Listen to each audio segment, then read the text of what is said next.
அனைவருக்கும் வணக்கம். இன்னைக்கு நம்மளுடைய விதிவிலக்காக திகழ் சேனலில் நம்ம பார்க்க போகிறது பெயில் அப்ளிகேஷன் பற்றி தான். ஸோ அதில் அண்டர் ட்ரையல் பிரிஸ்னர்ஸ்க்கு எப்படி நடக்கும், ஆன்டிசிபேட்ரி பெயில் எப்படி கிடைக்கும், இது மாதிரி எல்லா விஷயங்களையும் நம்ம தெரிஞ்சுக்க போகிறோம். அதுக்கு முன்னாடி இந்த சேனலுக்கு நீங்கள் புதுசு அப்படின்னா கீழே இருக்க சப்ஸ்கிரைப் பட்டனும் கூடவே பெல் ஐக்கானும் கிளிக் பண்ணுங்கள். அப்போ தான் நாங்கள் போடுற வீடியோஸ் உடனுக்குடன் உங்களை வந்து சேரும். சரி, வாங்க வீடியோக்குள்ளே போகலாம். ஆல்ரெடி நம்ம சிஆர்பிசி அப்படின்னு சொல்லக்கூடிய கிரிமினல் ப்ரொசீஜர் கோட் 1973ஓட செக்ஷன்ஸ் மைண்டில் இருக்கும். பெயில் அப்படின்னாலே பெயிலபிள் அஃபென்ஸ்னால் 436, நான் பெயிலபிள் அஃபென்ஸ்னால் 437, ஆன்டிசிபேட்ரி பெயில்னால் 438 அப்படிங்கிறது நம்ம மைண்டில் இருக்கும்.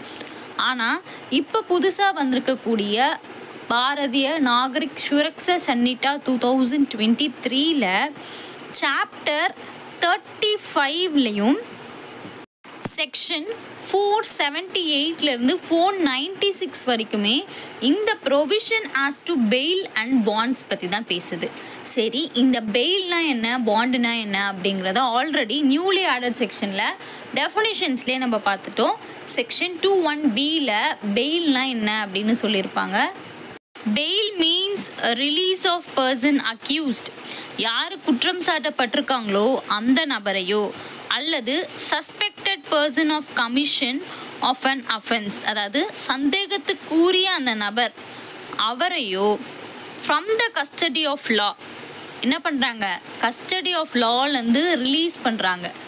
சட்டத்தின்படி ஒரு கஸ்டடியில் இருக்கார், ஜுடிஷியல் கஸ்டடியில் இருக்காரோ இல்லை போலீஸ் கஸ்டடியில் இருக்கிறாரோ அவரை வந்து ரிலீஸ் பண்ணக்கூடியது தான் இந்த பெயில் அப்படின்னு சொல்கிறாங்க. Upon certain condition imposed by an officer or court on execution. So சும்மா ஒரு நபரை வந்து பெயிலில் ரிலீஸ் பண்ணிடுவாங்களான்னா இல்லை, கண்டிப்பாக அவங்களுக்கு சில கண்டிஷன்ஸை போடுவாங்க. அது யார் போடுவாங்க அப்படின்னா ஒரு ஆஃபீஸரோ, ஆஃபீஸர்னு வரும்போது judicial officer or police officer இவங்கள வரும். அதே போல் கோர்ட்டுன்னு வரும்போது கண்டிப்பாக அது ஜுடிஷியல் மேஜிஸ்ட்ரேட் அப்படின்னு வரும். Okay, on execution by such person of a bond or a bail bond. So அவர் என்ன பண்ணணும், ஒரு பெயில் பாண்டு போடணும். So bail bond or bond அப்படின்றாங்க. ஸோ பெயில் பாண்ட் அப்படின்றதுக்கு செக்ஷன் 2Dயில் டெஃபினேஷன் கொடுத்துருக்காங்க. Undertaking for release with surety, ஷூரிட்டியோட ஒரு நபரை வந்து ரிலீஸ் பண்ண சொல்லி கேட்கலாம். பாண்ட் அப்படிங்கிறது ஒரு பர்சனல் பாண்டு, அதுக்கு ஷூரிட்டி தேவை கிடையாது அப்படின்னு சொல்கிறாங்க. ஸோ எந்த இடத்துல ஷூரிட்டி தேவை, எந்த இடத்துல தேவை இல்லைன்னு வழக்கு பொறுத்து மாறும். ஸோ அது பொறுத்து ஒரு பெயில் அப்படிங்கிறது ஒரு நபரை கஸ்டடி ஆஃப் லாலேருந்து ரிலீஸ் பண்ணக்கூடியது. அதை யார் செய்யலாம்னா ஒரு போலீஸ் ஆஃபீஸரோ ஒரு கோர்ட்டோ செய்யலாம். ஓகே, இப்போ ரீசெண்டாக ஒரு வழக்கு நடந்தது, ஃபார்மர் மினிஸ்டர் செந்தில் பாலாஜி அவர்களுடைய வழக்கு. ஸோ நம்ம எப்பயுமே லாவை ப்ராக்டிக்கல் அப்ளிகேஷனோட படித்தாதான் ஈஸியாக அண்டர்ஸ்டாண்டும் பண்ணிக்கலாம், மறக்கவும் செய்யாது. அந்த விதத்தில் இவருடைய வழக்கில் 471 நாளுக்கு பிறகு பெயில் கிடச்சிருக்கு. ஸோ இவர் வந்து ஒரு அண்டர் ட்ரையல் பிரிசனர் அப்படின்னு சொல்லுவாங்க. அதாவது விசாரணை கைதியாக தான் அவர் அரெஸ்ட் பண்ணியிருக்காங்க, இன்னும் விசாரணை செய்யலை. ஸோ விசாரணை செஞ்சு அது முடிஞ்ச பிறகு தான் ட்ரையல் ஸ்டார்ட் ஆகும். ஸோ அது வரைக்கும் அவர் குற்றஞ்சாட்டப்பட்ட நபராக தான் இருப்பார். சரி, இந்த அண்டர் ட்ரையல் பிரிசனருக்கு பெயில் எப்படி கொடுக்கப்படும் அப்படின்னு சொல்லக்கூடிய பிரிவு 479, அதை வந்து சிஆர்பிசியில் 436(a) இருந்துச்சு. ஓகே, இந்த பிரிவு எதை பற்றி சொல்லுது அப்படின்னா maximum period for which under trial prisoner can be detain, எவ்வளோ காலம் வரைக்கும் ஒரு விசாரணை கைதியை நம்ம சிறையில் வச்சுருக்கலாம் அப்படிங்கிறத பற்றி தான் இந்த பிரிவு சொல்லுது. அதில் சப்செக்ஷன் 1ல் என்ன விஷயத்த சொல்கிறாங்க, மரண தண்டனை வழங்கக்கூடிய ஒரு குற்றமோ இல்லை ஆயுள் தண்டனை வழங்கக்கூடிய ஒரு குற்றத்தை ஒரு நபர் செஞ்சுருக்காரு அப்படின்னும் போது அவங்கள தவிர்த்து, அவங்க எக்ஸப்ஷன் கீழே வந்துடுவாங்க, அவங்கள தவிர்த்து வேறு யாருனாலும் அவங்களுக்கு அந்த சட்டத்தின்படி அவங்க செஞ்ச குற்றத்துக்கு இவ்வளோ தண்டனை நிர்ணயிக்கப்பட்டிருக்கும்ல, அந்த தண்டனையில் பாதி அனுபவிச்சிட்டாங்க, அது விசாரணையின் போதோ இல்லை வந்து என்கொயரியின் போதோ இல்லை வந்து புலன் விசாரணையின் போதோ அந்த மாதிரி அவ்வளோ பீரியடாக அவங்க வந்து சிறையில் கழிச்சிருக்காங்க, பாதி அளவுக்கு கழிச்சிட்டாங்க அப்படின்னும் போது உடனடியாக கோர்ட் அவங்கள பெயிலில் ரிலீஸ் பண்ணியே ஆகணும்னு சொல்லியிருப்பாங்க. இதே போல் தான் இப்போ ஃபார்மர் மினிஸ்டர் செந்தில் பாலாஜி அவர்களுடைய வழக்கில் என்ன பண்ணியிருப்பாங்க, 477 days வரைக்கும் அவர் அனுபவிச்சிருக்காரு. பொதுவாக பிஎம்எல்ஏல 3 years to 7 years வரைக்கும் நம்ம இம்ப்ரிசன்மெண்ட் வழங்கலாம். அப்படி பார்க்கும்போது 3 yearsல ஆஃப் அப்படின்னு வரும்போது 1.5 years. அப்போ 477ன்றது 1.5 years அவர் வந்து சிறையில் இருந்துட்டார். அதனால் அவரை கண்டிப்பாக பெயிலில் ரிலீஸ் பண்ணியே ஆகணும். ப்ரொவைடடில் ஒரு முக்கியமான விஷயத்த சொல்கிறாங்க. அதாவது பாதி அளவுக்கு இருக்கணும்னு இல்லை, அதுலேருந்து 1/3 அளவுக்கு இருந்தால் கூட போதும். இப்போ ஃபார் எக்ஸாம்பிளுக்கு இதில் நம்ம இதே பிஎம்எல்ஏ ஆக்ட்லேயே வச்சுப்போம். 3 வருஷம் வரைக்கும் நம்ம சொன்னோமா, அந்த 3 வருஷத்தில் பாதினா 1.5 வருது. இப்போ அதுலேயே 1/3 அப்படின்னு வரும்போது 1 வருஷத்துக்கு கம்மியாக தான் வரும். ஸோ அந்த பீரியட் அளவுக்கு ஒரு நபர் சிறை தண்டனையை அனுபவிச்சிட்டாரு அப்படின்னா, அதுவும் அவர் முதல் முறையாக குற்றவாளி அப்படின்னு கூண்டில் ஏறியிருக்காரு அப்படின்னா, அவர் முதல் முறையாக ஒரு அக்யூஸ்டாக இருக்காரு, இல்லை ஆல்ரெடி அவர் அக்யூஸ்டாக இருந்தால் கூட குற்றவாளி நிரூபிக்கப்படலை, அந்த மாதிரியான ஒரு நிலையில் அந்த பர்சனை வந்து பாண்டு மூலியமாகவே ரிலீஸ் பண்ணலான்னு சொல்கிறாங்க. பாண்டுனா ஷூரிட்டிஸ் இல்லாமல் தானே, ஸோ பாண்ட் மூலியமாகவே ரிலீஸ் பண்ணலாம். ஓகே, அடுத்து சும்மா தூக்கி பெயிலை கொடுத்துருவாங்களா?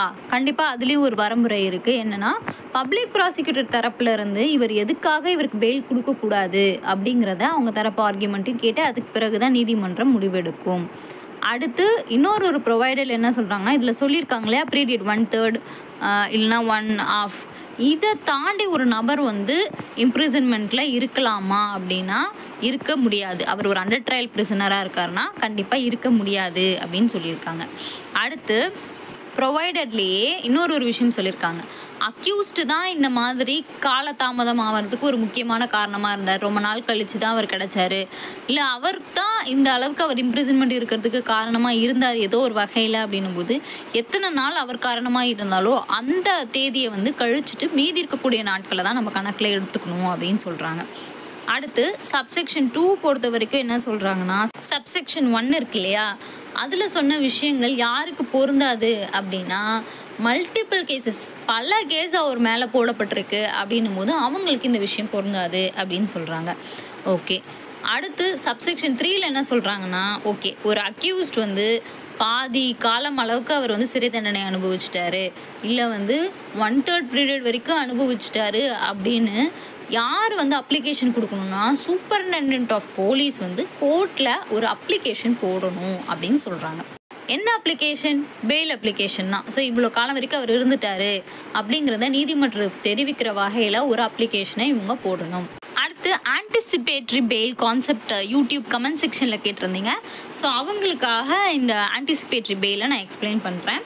நான் பெயிலபிள் அஃபென்ஸ் வந்து நெக்ஸ்ட் வீடியோவில் நம்ம போஸ்ட் பண்ணலாம். ஓகே, ஆன்டிசிபேட்ரி பெயில் அப்படிங்கிறது முன்னாடி சிஆர்பிசியில் செக்ஷன் 438 இருந்துச்சு, இப்போ செக்ஷன் 482 இருக்குது. Direction for grant of bail to person apprehending arrest. ஓகேவா? ஸோ இவங்களை அரெஸ்ட் பண்ணிடுவாங்கன்னு ஒரு நபருக்கு தெரிஞ்சிச்சு அப்படின்னா முன்னாடியே கோர்ட்டில் வந்து பெயில் வாங்கிக்கிறது தான் இந்த ஆன்டிசிபேட்ரி பெயில். ஸோ எந்த மாதிரியான குற்றத்துக்கு இவங்க வருவாங்கன்னா, கண்டிப்பாக ஒரு நான் பெயிலபிள் அஃபென்ஸ், அதாவது 3 வருடத்துக்கு மேற்பட்டு ஒரு தண்டனை வழங்கக்கூடிய குற்றத்துக்கு தான் அவங்க நான் பெயிலபிள் அஃபென்ஸ் கேட்டு வருவாங்க. அது எங்கே கேட்கணும் அப்படின்னா, ஒன்று ஹைகோர்ட்டில் கேட்கலாம், இல்லை கோர்ட் ஆஃப் செஷனில் கேட்கலாம். இப்போ ஒரு கேள்வி நான் கேட்குறேன், பெயில் பொறுத்த வரைக்கும் எந்த கோர்ட்டில் நம்ம போட முடியும்? கண்டிப்பாக அதுவும் கோர்ட் ஆஃப் செஷனில். எல்லா பெயிலுமே நம்ம எந்த கோர்ட்டில் போட முடியும்? கோர்ட் ஆஃப் செஷன்லேயோ இல்லை ஹைகோர்ட்லேயோ. ஸ்பெசிஃபிக்காக சொல்லணும்னா கோர்ட் ஆஃப் செஷன்னா பிடிஜேன்னு நம்ம சொல்லுவோம் இல்லையா, அங்கே கோர்ட்டில் தான் நம்ம போட முடியும். பொதுவாக எல்லா பெயிலுக்கும் கண்டிஷன்ஸ் இருக்கிற மாதிரி ஒரு ஆன்டிசிபேட்ரி பெயிலுக்கும் கண்டிஷன்ஸ் இருக்குது. ஸோ எப்பயும் போலீஸ் ஆஃபீஸர் விசாரிக்க கூப்பிட்டாங்கனாலும் அப்போ வரணும் அப்படின்னும்.